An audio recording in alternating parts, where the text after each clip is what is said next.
Market Mantra. Market Mantra. Market Mantra.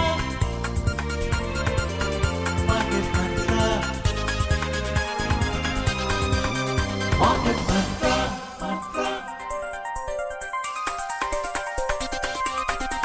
Market Mantra. Good evening, listeners, and welcome to this Sunday edition of Market Mantra, the program in which we give you a complete and comprehensive update on the economic news of the day. And today being Sunday, we'll also be taking calls from our listeners on any queries that you may have on mutual fund and related matters. And of course, you can call us on 2331 4444, 2342 1050 and 2331 0464, and do prefix the code 011. I am Sarabjit Kaur, and along with me is my co-anchor Subodh Mishra. धन्यवाद सरबजीत और नमस्कार श्रोताओं। कारोबारी खबरों के साथ market मंत्र हाजिर है। आज रविवार है और हर रविवार की तरह आज भी हम म्यूचुअल फंड से जुड़े आपके सवालों के जवाब देंगे। सवाल पूछने के लिए आप इन नंबरों पर फोन कर सकते हैं 2331-4444, 2342-1050 और 2331-0464। दिल्ली से बाहर के और मोबाइल से फोन करने वाले श्रोता इससे पहले एसटीडी कोड 011 डायल करें। आज की खबरों पर चर्चा करने और श्रोताओं के सवालों के जवाब देने के लिए हमारे साथ स्टूडियो में है म्यूचुअल फंड्स एक्सपर्ट आकार रस्तोगी। आकार, मार्केट मंत्र में आपका स्वागत है। जी धन्यवाद। पहले हेडलाइंस के साथ Sarabjit Kaur. India and Argentina agree to boost cooperation in various fields, including trade and defense. PM Narendra Modi reaches Brazil to participate in the 17th BRICS summit beginning tonight. And domestic markets to focus on India-US trade talks and quarterly earnings results for Qs next week. Bharat और Argentina के बीच व्यापार और रक्षा समेत कई क्षेत्रों में सहयोग बढ़ाने पर सहमति। प्रधानमंत्री नरेंद्र मोदी 17वें ब्रिक्स शिखर सम्मेलन में शामिल होने के लिए ब्राजील पहुंचे और अगले हफ्ते देश के शेयर बाजारों का फोकस रहेगा भारत और अमेरिका की व्यापार वार्ता और कंपनियों की तिमाही आमदनी पर।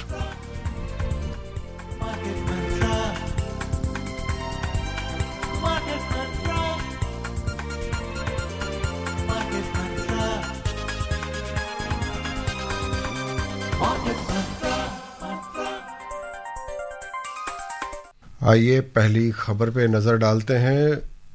प्रधानमंत्री नरेंद्र मोदी ब्राजील के रियो डी जेनेरो में आज शुरू हो रहे ब्रिक्स शिखर सम्मेलन में भाग लेंगे। सम्मेलन का उद्देश्य सदस्य देशों के बीच सहयोग को बढ़ावा देना है। 17वें ब्रिक्स शिखर सम्मेलन में वैश्विक शासन सुधारों और जलवायु परिवर्तन से जुड़ी चुनौतियों के अलावा अन्य मुद्दों पर भी चर्चा होगी। सम्मेलन का उद्देश्य स्वास्थ्य, वैश्विक समस्याओं के समाधान के लिए आर्टिफिशियल इंटेलिजेंस के नैतिक उपयोग, जलवायु परिवर्तन की चुनौतियों से निपटने के लिए वित्तीय आवश्यकताओं को पूरा करने हेतु बैंक व्यवस्था में सुधार करना और संतुलित तथा समावेशी वैश्विक शासन को बढ़ावा देना है। सम्मेलन के दौरान प्रधानमंत्री मोदी कई नेताओं के साथ चर्चा भी करेंगे। 2 दिन के सम्मेलन के बाद श्री मोदी ब्राजील की राजधानी ब्राजीलिया जाएंगे। दोनों देशों के बीच प्रगाढ़ कार्यनीतिक संबंधों के बारे में प्रधानमंत्री ब्राजील के राष्ट्रपति के साथ चर्चा करेंगे। And Subodh, we now have been able to connect online with Sudhendra, AIR correspondent, who is presently positioned in Rio de Janeiro. Sudhendra, what's the latest update as far as the 17th BRICS summit is concerned, and what does India have to bring on the table? I'm afraid we'll have to get Sudhendra back on the line. Moving on further in the story, earlier Prime Minister Narendra Modi concluded a productive meeting with Argentina President Javier Milei yesterday. They agreed to enhance cooperation in key sectors including trade and commerce, technology, defense, space, health and pharmaceuticals, and further deepen the strategic partnership between the two countries. Considering the potential opportunities for both the nations, Prime Minister requested Argentina's support in expanding the India-Mercosur Preferential Trade Agreement. Highlighting its strength in affordable and quality medicines, India called for easing of entry regulations for Indian pharma companies. Argentina confirmed that it will allow imports for medicines having US FDA or European EMA approvals. Cooperation in energy and critical minerals was a key focus. With vast reserves of shale gas, oil, and lithium, Argentina is seen as a reliable partner in powering India's growing clean energy and industrial needs. And we have these details from our correspondent now. Prime Minister requested Argentina's support in expanding the India-Mercosur Preferential Trade Agreement. Highlighting its strength in affordable and quality medicines, India called for easing of entry regulations for Indian pharma companies. Argentina confirmed that it will allow imports for medicines having US FDA or European EMA approvals. Cooperation in energy and critical minerals was a key focus. With vast reserves of shale gas, oil, and lithium, Argentina is seen as a reliable partner in powering India's growing clean energy and industrial needs. Listeners, we are now being able to connect with Sudhendra, AIR correspondent, who is presently positioned in Rio de Janeiro. Sudhendra, welcome to Market Mantra. Kindly let us know what are the brief details about the BRICS summit and what does India have to bring to the table? Well, BRICS is an important platform for global South countries, and Prime Minister Narendra Modi himself has taken the lead, and India is permanent member. And today, a short while from now, the BRICS summit deliberations will begin after leaders start arriving at the venue. And Brazil is hosting the summit, and so they have set a theme that strengthening global South cooperation for inclusive and sustainable governance. And India has stood with Brazil on this issue. And the focus will also be on energy, finance, and global governance reforms. And today, on the first day of the summit, the permanent members of the BRICS have an agenda to take up issues related to peace and security in the region. And Prime Minister Narendra Modi will be presenting Indian perspective on the various issues. Thank you, Sudhendra, for those details. This will be followed by a debate on need to reform global governance, and artificial intelligence is also a theme today under discussion. Thank you very much. Our first caller has now joined us. Ji, NR Prasad ji, Bengaluru से NR प्रसाद हमारे साथ हैं. स्वागत है आपका. सवाल पूछें. Good evening, Market Mantra. This is NR Prasad from Bangalore. Sir, I just want to know any of the three multi-asset mutual fund names which has got realty sector, gold, and equity. And I am just keeping it for 3 long years. So I just want the names of the three mutual fund names. That's it. Thank you. So, Mr. Prasad, I would say that, what I can tell you is I can give you the broad parameters for selecting a multi-asset allocation fund. So, as you already mentioned that a multi-asset allocation fund, basically invests in 3 different classes, wherein it's basically equity, debt, and gold. When it comes to real estate, we do have funds which provide allocation to real estate, but generally it is on the lower side. It is very minimal. So the main component or the main portfolio is usually filled with equity, debt, and gold. Real estate is usually low. So I would say firstly you'll have to increase your horizon. Instead of 3 years, I would say go for at least 5 or 6 years, because generally these funds have a 50 to 60% allocation towards equity. And maybe you can go for a fund which has been there for some time, and then you can look for its performance in comparison to the peers and the benchmark. जी, अगले collar हैं गाजियाबाद से देबू. स्वागत है आपका. सवाल पूछें. हाँ, नमस्कार सर. नमस्कार सर, मैं ये पूछना चाहता हूँ कि हम लोग तो सीनियर सिटीजन हो गए. हमारा बेटा बैंक में एफडी है हमारी, तो बैंक में एफडी के साथ हमने उनसे ये पूछा म्यूचुअल फंड में जाने के लिए, तो उन्होंने बोला कि हम बास्केट होती है. तो ये हमें सरल तरीका क्या है? म्यूचुअल फंड में हम बेटे को इन्वेस्ट कराना चाहेंगे, तो इसके लिए कैसे क्या तरीका है? और ये एक बैंक फंड मैनेजर होता है, इसके बारे में बताइए. फंड मैनेजर कहाँ मिल पाते हैं, कैसे मिल पाएंगे, जो आप अपने कार्यक्रम में बताते हैं? तो इसकी थोड़ी सुविधा हो तो आसान तरीके से. एफडी का तो तरीका आसान है, ब्रांच में जाइए एफडी कराइए, पर म्यूचुअल फंड में आप कहते हैं इसमें भी इन्वेस्ट कर सकते हैं, आसान है, कोई ज्यादा मुश्किल नहीं होता. ये हमें समझ नहीं आ रहा, कहाँ कैसे संपर्क करें? देबू जी, देखिए, म्यूचुअल फंड में इन्वेस्ट करना बहुत ही आसान है। जैसे कि आपने कहा, इसके कई तरीके हैं। एक तो है कि आप अपने किसी भी नज़दीकी बैंक में जा सकते हैं। आजकल तकरीबन सारे बैंक्स आपको म्यूचुअल फंड में निवेश करने में आपकी सहायता करते हैं। वो एक डिस्ट्रीब्यूटर की तरह, इंटरमीडियरी की तरह एक्ट करते हैं। बट जब भी आप एक बैंक में जाएंगे, वहाँ पे आप ध्यान रखिएगा, अक्सर संभावना रहती है कि वो आपको म्यूचुअल फंड के नाम पे एक यूलिप बेचना चाहते हैं, जिसमें कि वो कहेंगे कि आपको एक इंश्योरेंस भी मिलेगी। तो वहाँ पे आपको ध्यान रखना है कि अगर वो कह रहे हैं कि उस प्रोडक्ट में इंश्योरेंस है, तो उसके लिए चुनाव ना करें, केवल एक म्यूचुअल फंड के लिए जाइए। दूसरा तरीका ये हो सकता है कि आप एमफी, जो कि association of mutual funds of India की वेबसाइट है, आप वहाँ पर जाइए। वहाँ पे आप अपना एड्रेस का पिन कोड डालिए और वहाँ से आपके जो भी आसपास के एरिया के डिस्ट्रीब्यूटर्स हैं, उनकी कॉन्टैक्ट डिटेल्स आ जाएंगी। आप उनको कांटेक्ट करिए, फ़ोन करिए। वो आके इनिशियल जो भी पेपर वर्क है, एक केवाईसी रिक्वायरमेंट होती है, एक आम डॉक्यूमेंट्स चाहिए होते हैं, जो कि जिसके लिए आमतौर पे आपका आधार से सब कुछ हो जाता है, वो आपका पेपर वर्क शुरू करा करके आपको म्यूचुअल फंड्स में निवेश करना शुरू करा देंगे। तीसरा तरीका, आप डायरेक्ट ऑनलाइन जा सकते हैं। आजकल बहुत फिनटेक प्लेटफॉर्म्स आ गए हैं और आप डायरेक्ट एएमसी की वेबसाइट पे जाकर भी कर सकते हैं। एमएफ सेंट्रल है, गवर्नमेंट द्वारा एक प्लेटफॉर्म बनाया गया है, तो आप वहाँ पे भी डायरेक्टली जाके इन्वेस्ट करना शुरू कर सकते हैं केवाईसी के जरिए। बाकी जो मेरी सलाह रहेगी वो ये रहेगी कि शुरुआती तौर पे आप एक अग्रेसिव हाइब्रिड फंड का चुनाव करिएगा। अग्रेसिव हाइब्रिड फंड में होता है कि लगभग 70% आपका पैसा इक्विटी में लगता है, 30% आपका डेट में लगता है। एक शुरुआती निवेशक के लिए बहुत अच्छा है। लमसम पैसा ना डालिएगा, एसआईपी करिएगा। एसआईपी यानी कि एक फिक्स्ड अमाउंट, जो भी आपके बेटे को कन्वीनियंट हो, वो 500 रुपये भी हो सकता है, 1000 रुपये भी हो सकता है महीने का, उसका चुनाव करें। शुरुआत में एक अपनी डेट तय करें, उस तारीख पर उतना पैसा आपके बैंक अकाउंट से डायरेक्टली निकल जाएगा और उस फंड में निवेश हो जाएगा। तो और इसको एक लंबे समय तक करिएगा, इसमें कंसिस्टेंसी रखिएगा। ऐसा नहीं होना चाहिए कि जैसे 3-4 महीने करा, मार्केट में नीचे गिरा हुआ आया तो हमने बंद कर दिया। उसको कंसिस्टेंट रखिएगा।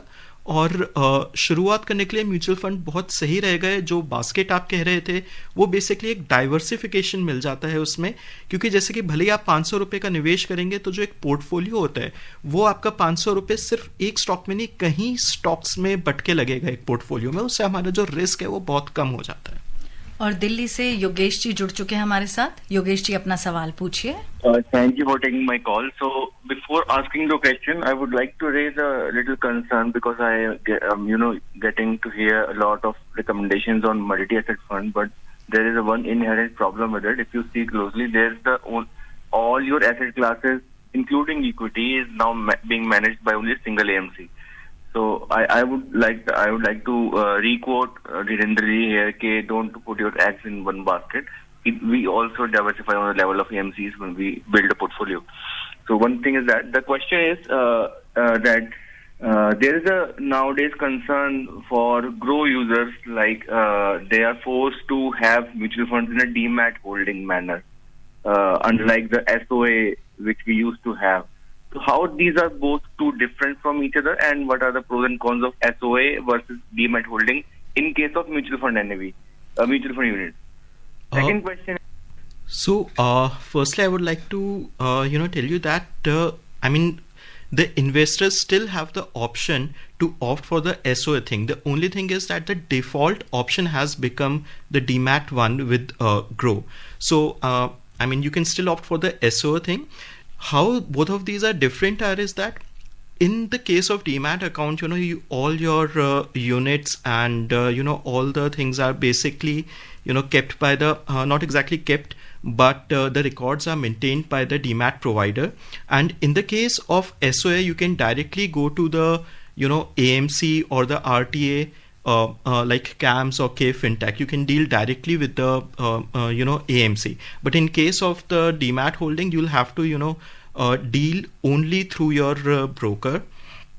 Secondly, in case of demat, if you go for the demat option with Grow or any other broker, the thing would be that many of them still do not provide SWP option, which is a systematic withdrawal plan, and this can be slightly problematic in the case of retirees. However, there are upsides of having a demat as well. So you are able to look at all your holdings at one place. Secondly, it is comparatively easier to update your details, like the bank account details and the nominee and the address, because you don't have to do it separately with the each AMC or the folio. But that said, these things are now comparatively easier in the case of SOA format as well, because you have platforms like MF Central which can help you with the same. जी, अगले collar हैं जयपुर से प्रशांत। प्रशांत, स्वागत है आपका, सवाल पूछें। नमस्कार sir. नमस्कार। सर, मेरा अभी अलग अलग 4-5 म्यूचुअल फंड में लमसम इन्वेस्टमेंट है। तो अभी मैं क्या है 5,000 रुपए की SIP करना चाहता हूँ हर महीने 5 साल के लिए। तो सर मैं जानना चाहता था ये 5 साल के पीरियड के लिए मिड कैप, लार्ज कैप और फ्लेक्सी कैप, इन तीनों कैटेगरी में से कौन सी कैटेगरी आपके हिसाब से ठीक रहेगी SIP इन्वेस्टमेंट के लिए? प्रशांत जी, मैं आपको 5 साल के लिए मिड कैप में निवेश करने का सलाह तो नहीं दूंगा, क्योंकि मिड कैप फंड्स जो होते हैं वो कंपैरेटिवली वोलेटाइल होते हैं, और इनमें जब भी निवेश करें तो कोशिश करिए कि जो आपका होराइजन है कम से कम 7 साल का रहे। उसका रीज़न ये होता है कि जो छोटा शॉर्ट टर्म पीरियड होता है इन फंड्स में गिरावट भी ज़्यादा आती है और उछाल भी ज़्यादा आता है, तो कंपैरेटिवली ज़्यादा वोलेटाइल रहते हैं। 5 साल के हिसाब से अगर आप एकदम कंजर्वेटिव रहना चाहते हैं तो आप लार्ज कैप कैटेगरी का चुनाव कर सकते हैं।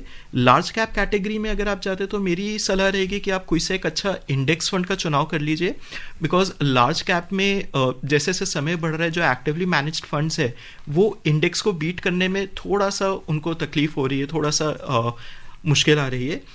अगर आप थोड़ा सा आपका कंजर्वेटिव से आप थोड़ा सा आगे बढ़ना चाहते हैं, क्योंकि जैसे कि आपने कहा आपने ऑलरेडी 4 म्यूचुअल फंड स्कीम्स में इन्वेस्ट कर रखा है, आपके पास थोड़ा सा एक्सपीरियंस है और आपको 5 साल के पीरियड में एकदम बहुत ज़्यादा एक जो गोल है आपका वो थोड़ा सा नेगोशिएबल है कि एकदम 5 साल नहीं 5-6 साल भी हो सकते हैं, तो आप थोड़ा बहुत फ्लेक्सी कैप की तरफ भी देख सकते हैं। फ्लेक्सी कैप फंड्स ज़्यादातर लार्ज कैप फोकस्ड होते हैं, उनमें तकरीबन 60 से 70% पैसा आपका लार्ज कैप रहता है और बाकी का मिड एंड स्मॉल कैप में हो जाता है। And Mahesh ji joins us from Delhi, अपना सवाल पूछिए। Good evening sir. Good evening. Last week SEBI banned the use from Jane actually for manipulating the investment in the Indian securities actually. So what is the impact on the mutual fund industry and all? What is the caution, anything? So I would say it is unlikely to have any impact on the investors or the mutual fund industry as per se, and the government, the regulator is very vigilant, and that was on a different thing. I mean, it was related to index futures and trading. So mutual fund industry is unlikely to have any impact as of now, I believe. अगले collar है मुंबई से रत्नाकर। स्वागत है, सवाल पूछें। Hello, good evening sir. Good evening. हाँ, मेरा सवाल है कि ये अभी आने वाला एक्सिस सर्विस अपॉर्चुनिटी फंड जो 4 जुलाई से ओपन हो गया, तो वो कैसा है, उसमें क्या इसमें इन्वेस्टमेंट हो जाएगा? और दूसरा मेरा सवाल है कि जुलाई 24 में मैंने Kotak low duration, Kotak manufacture and Kotak opportunity, ये 3 फंड लिए थे, लेकिन उसमें जैसा चाहिए उतना ग्रोथ नहीं है, तो उसमें बने रहना चाहिए क्या? तो तीसरा सवाल, देखिए, जो आपका पहला सवाल था एक्सेस सर्विस अपॉर्चुनिटीज फंड के लिए, मैं कहूँगा कि ये एक थीमेटिक फंड है, तो मेरी सलाह रहेगी कि आप कोशिश करके ज़्यादा थीमेटिक और सेक्टोरल फंड्स में ज़्यादा पैसा ना लगाए, आप एक डाइवर्सिफाइड पोर्टफोलियो रखिए, क्योंकि इन तरीके के फंड्स में जो दिक्कत होती है कि जो फंड मैनेजर है उनका एक बहुत ही नैरो मैंडेट होता है। इस फंड के डिज़ाइन के हिसाब से उनको इंस्ट्रक्शंस होती है कि जो आपका मेजर पैसा है, जो 80% पैसा है, वो एक तरीके की कंपनियों में या एक टाइप की कंपनियों में लगाना है। वहीं पे जो एक डाइवर्सिफाइड फंड होता है, वहाँ पे जो फंड मैनेजर है उसका जो मैंडेट है बहुत ब्रॉड होता है, यानी कि उसको खुली छूट होती है कि वो कभी भी अपनी समझ के हिसाब से किसी भी टाइप की कंपनी में, किसी भी सेक्टर की कंपनी में लगा सकता है। तो वहाँ पे अगर वो चाहेगा तो वो एक ऐसी सर्विस सेक्टर की कंपनी में या और किसी कंपनी में भी पैसा लगा सकता है। तो अगर हम एक फंड मैनेजर को इंटरेस्ट कर रहे हैं तो मेरी समझ में ये बेहतर रहेगा कि एक ऐसे फंड का चुनाव करें जहाँ पे ज़्यादा डाइवर्सिफाइड बकेट हो और जो फंड मैनेजर है उसके पास खुली छूट हो कि वो किसी भी तरीके की कंपनी में या स्ट्रैटेजी के थ्रू एक लार्ज कैप, मिड कैप या स्मॉल कैप कंपनी में पैसा लगा पाए। और जो दूसरा सवाल आपका था, आपने जो 3 फंड्स के नाम लिए उनमें से एक फंड मैं आपको बताना चाहूँगा वो फिक्स्ड इनकम फंड है, डेट फंड है जो आपने लो ड्यूरेशन कहा। सो वो इक्विटी नहीं है। तो जो फिक्स्ड इनकम फंड्स होते हैं वो इसलिए होते हैं कि वो आपके एक पोर्टफोलियो में स्टेबिलिटी लाए। तो वहाँ पे आपका पैसा इक्विटी की तरह आप उसको मार्केट से कंपेयर नहीं कर सकते कि ज़्यादा बढ़े, वो एक स्टेबिलिटी के लिए है, एक फिक्स्ड इनकम फंड है। और बाकी दोनों फंड जो आपने बताए वो भी अगेन एक मैन्युफैक्चरिंग सेक्टोरल फंड था जिसके अभी हम लोग जिस टाइप के फंड की बात कर रहे थे। तो 1 साल अगर आपने जुलाई 2024 में लगाया था, बहुत ही थोड़ा समय है किसी भी इक्विटी फंड को उसकी परफॉर्मेंस देखने के लिए। आप अपने अभी उसमें पैसा इन्वेस्ट किया है, उसमें कुछ टाइम तक बने रहिए और देखिए वो कैसा करता है। Next caller is from Bihar. Tinku ji अपना सवाल पूछिए।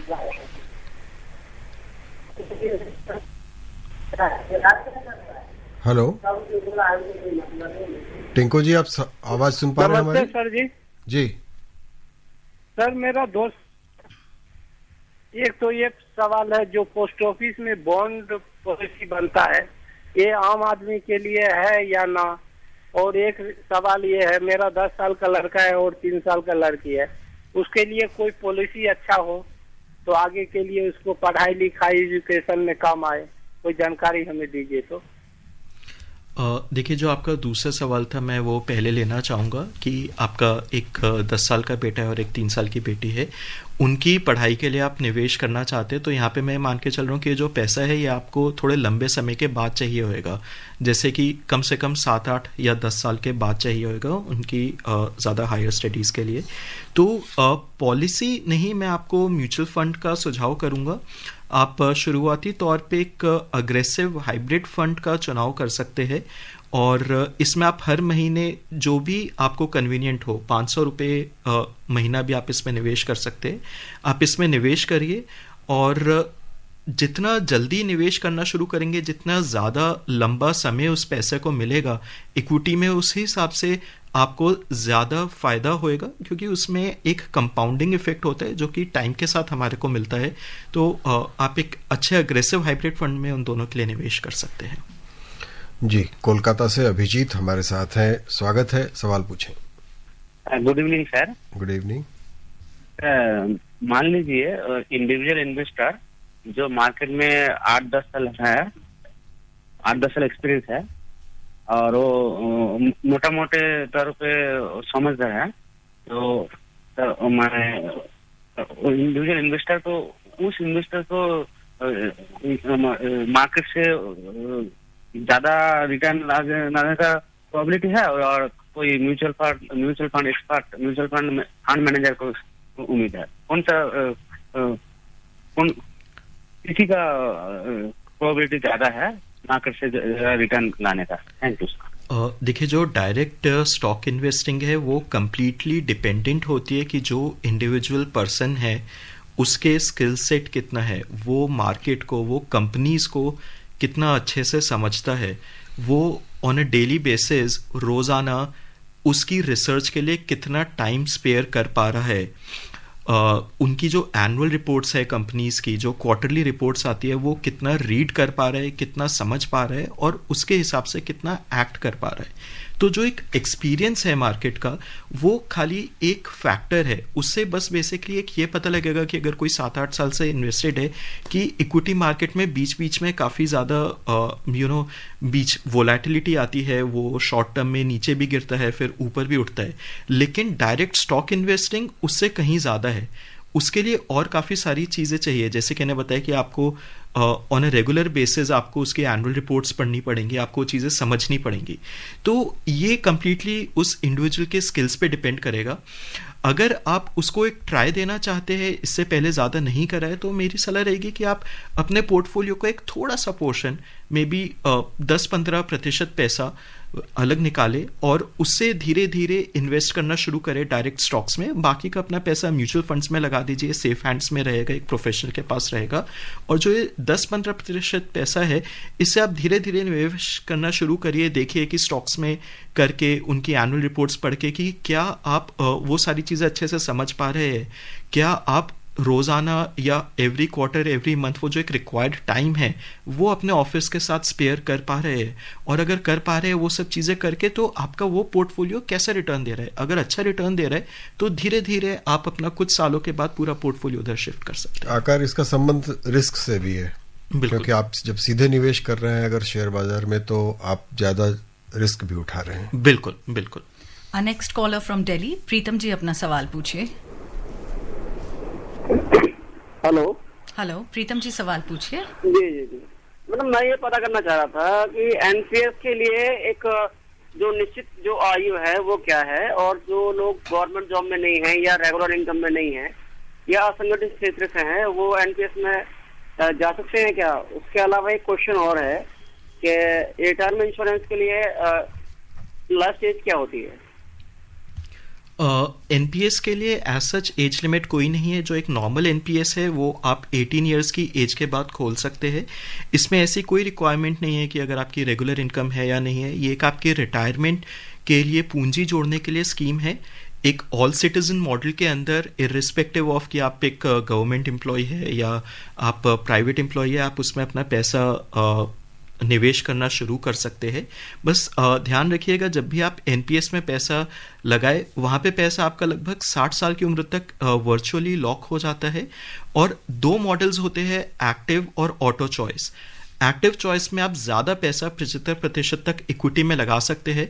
और मेरा मानना है कि जब भी आप रिटायरमेंट के लिए एक लंबे समय के लिए पैसा निवेश कर रहे हैं, तो जितना पैसा इक्विटी में रहे उतना अच्छा है। तो आप एक्टिव चॉइस का चुनाव कीजिएगा।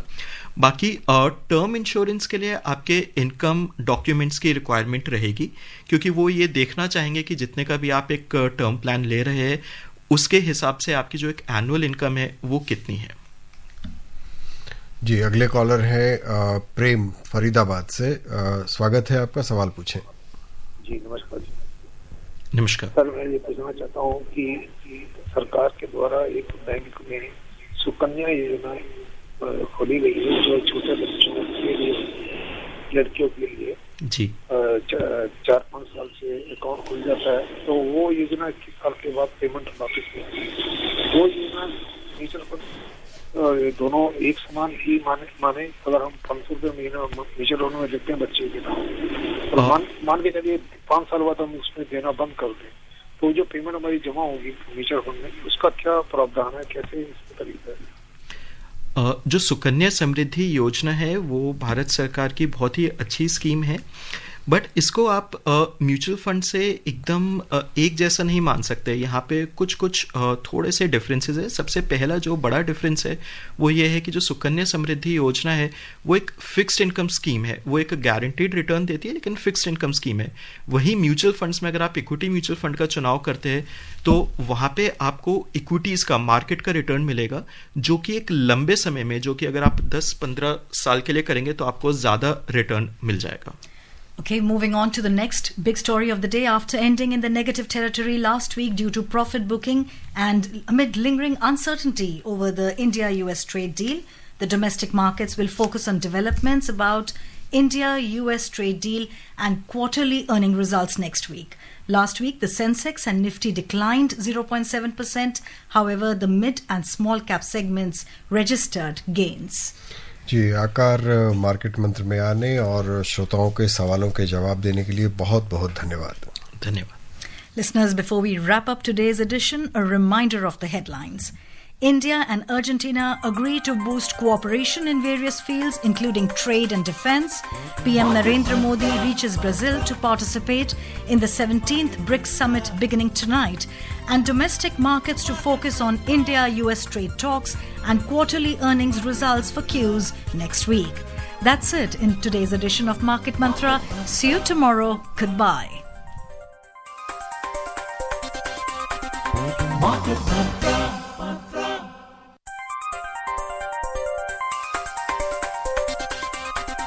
Market Mantra.